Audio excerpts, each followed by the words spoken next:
ಕನ್ಯಾನ ಗ್ರಾಮದ ಕಣಿಯೂರು ಎಂಬಲ್ಲಿ 10ನೇ ತರಗತಿ ವಿದ್ಯಾರ್ಥಿನಿ ನೇಣುಬಿಗಿದು ಆತ್ಮಹತ್ಯೆ ಮಾಡಿಕೊಂಡ ಪ್ರಕರಣಕ್ಕೆ ಸಂಬಂಧಿಸಿ ಬಾಲಕಿಯ ಮನೆಗೆ ಶರಣ್ ಪಂಪಲ್ ಭೇಟಿ ನೀಡಿದ್ದು, ಇದೊಂದು ವ್ಯವಸ್ಥಿತ ಕೊಲೆಯಾಗಿದ್ದು ಸಮಗ್ರ ತನಿಖೆ ನಡೆಸುವಂತೆ ಪೊಲೀಸ್ ಇಲಾಖೆಯನ್ನು ಒತ್ತಾಯಿಸಿದ್ದಾರೆ.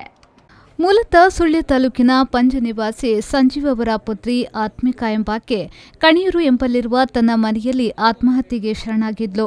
ಈಕೆ ತನ್ನ ಕುಟುಂಬದೊಂದಿಗೆ ಕನ್ಯಾನ ಗ್ರಾಮದ ಕಣಿಯೂರು ದಿವಂಗತ ಸುಲೇಮಾನ್ ಹಾಜಿಯವರ ಬಾಡಿಗೆ ಮನೆಯಲ್ಲಿ ವಾಸವಾಗಿದ್ರು. ಮನೆ ಮುಂದೆ ಕೆಲಸಕ್ಕೆ ಹೋದಾಗ ನೇಣು ಬಿಗಿದು ಆತ್ಮಹತ್ಯೆ ಮಾಡಿಕೊಂಡಿದ್ಲು. ಈಕೆಗೆ ಸ್ಥಳೀಯ ನಿವಾಸಿ ಶಾಹುಲ್ ಹಮೀದ್ ಎಂಬಾತ ನಿರಂತರ ಕಿರುಕುಳ ನೀಡಿದ ಆರೋಪದಲ್ಲಿ ಆತನ ವಿರುದ್ಧ ಪ್ರಕರಣ ದಾಖಲಾಗಿತ್ತು. ಬಾಲಕಿ ಮನೆಗೆ ಭೇಟಿ ನೀಡಿದ ಶರಣ್ ಪಂಪೆಲ್ ನೇತೃತ್ವದ ನಿಯೋಗ ಬಾಲಕಿಯ ಮನೆಯವರೊಂದಿಗೆ ಮಾತುಕತೆ ನಡೆಸಿದ್ರು. ಬಳಿಕ ಮಾಧ್ಯಮದವರ ಜೊತೆ ಮಾತನಾಡಿದ ಶರಣ್ ಪಂಪೆಲ್ ಅವರು, ಇದೊಂದು ವ್ಯವಸ್ಥಿತ ಕೊಲೆಯಾಗಿದ್ದು ಬಾಲಕಿಯ ಮೃತದೇಹ ಸಂಶಯಾಸ್ಪದ ರೀತಿಯಲ್ಲಿ ಕಂಡುಬಂದಿದೆ.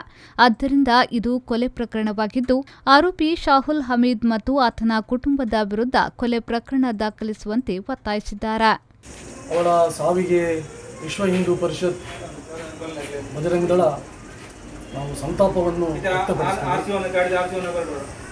ಎರಡನೇದು, ಆ ಹೆಣ್ಮಗಳನ್ನು ಶಾಹುಲ್ ಹಮೀದ್ ಎಂಬಾತ ಒಬ್ಬ ಕಾಮುಕ ಅವಳನ್ನು ಉಪಯೋಗ ಮಾಡಿಕೊಂಡು ಅವಳನ್ನು ಬಳಸಿ ಇವತ್ತು ನಿನ್ನೆ ಕೊಲೆ ಮಾಡಿದ್ದಾನೆ. ಪತ್ರಿಕೆಗಳಲ್ಲಿ ಅದು ಆತ್ಮಹತ್ಯೆ ಅಂತೇಳಿ ವರದಿಯಾಗಿದೆ. ಇವತ್ತು ಮನೆಗೆ ಹೋದ ಮೇಲೆ ಮತ್ತು ಅವರ ತಾಯಿ ತಂದೆ ಮಾತಾಡಿದ ಮೇಲೆ ಸ್ಪಷ್ಟವಾಗಿ ಗೊತ್ತಾಗುತ್ತೆ ಅದು ಆತ್ಮಹತ್ಯೆ ಅಲ್ಲ, ಅದೊಂದು ಕೊಲೆ ಅಂತೇಳಿ. ಆ ಹೆಣ್ಮಗಳು ಅವರ ಮನೆಯ ಒಳಗಡೆ ಅವಳ ಮೃತದೇಹ ನೇತಾಡುವ ಸ್ಥಿತಿಯಲ್ಲಿತ್ತು. ಆದರೆ ಆ ಮನೆಗೆ ಬಾಗಿಲು ಹಾಕಿರಲಿಲ್ಲ.